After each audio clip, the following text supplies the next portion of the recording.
Rakkeby Skovhus forventes klar til indvielse til foråret, men det er et arbejde, der har taget flere år, og Rakkeby er bestemt ikke et enestående eksempel. Når vi kigger på en by her og siger, at vi har nogle bygninger, og vi finder ud af, at den her bygning er forsøgt at blive solgt, der har ikke været nogen, som har ønsket at købe den, jamen så fjerner vi bygningerne. Ellers så vil sådan en bygning jo stå og forfalde og se træls ud. Projektleder Helle Friis gør status ved den tidligere skole i Rakkeby. Siden 2011 har hun arbejdet på at hjælpe de landsbyer, der dengang mistede deres skoler.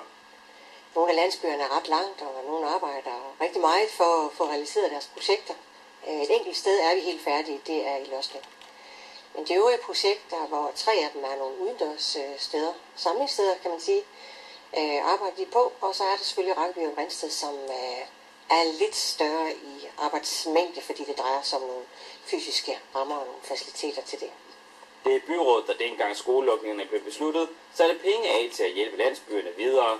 Men det er borgerne selv, der har skulle finde vejen. Vi kommer ikke ud med nogle færdige projekter. Vi kommer ud og tilbyder vores hjælp til at kigge på, hvordan ser fremtiden ud, når nu skolen er væk. Det er borgerne, der bor herude, og det er foreningerne og børn, unge og voksne, som skal være med til at være i byen, og det er deres sted, kan man sige. Så det er dem, der skal være med til at sætte rammen for. Arbejdet som projektleder for Samling og Sammenhold har sat Helle Friis forrest i skudlinjen over for de utilfredse borgere, der har mistet deres skoler, og det har til tider været lidt af en udfordring.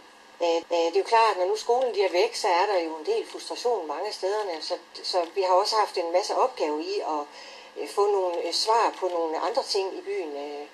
Det kan være noget med et skilt, det kan være noget med vejene eller et eller andet, som vi så har. Og det er ikke alle i de små landsbyer, der har været lige begejstrede for kommunens hjælp og projekt Samling og Sammenhold. Altså det er jo klart, der er jo nogen, som synes, at det er ganske forfærdeligt, og det er det jo også, for der er mange, der bliver ramt af sådan en skolelukning, og det er jeg slet ikke i tvivl om. Det har vi også kunne mærke i Rakkeby. Det er jo noget med at kigge ind i fremtiden, som også i sig selv kan være svært. Men jeg vil også sige, at det drejer sig også om at flytte en kultur. Og flytte en kultur, det gør man ikke bare fra en dag til dag. Det er en længere proces. Så det arbejde, det har været et langt sejt træk.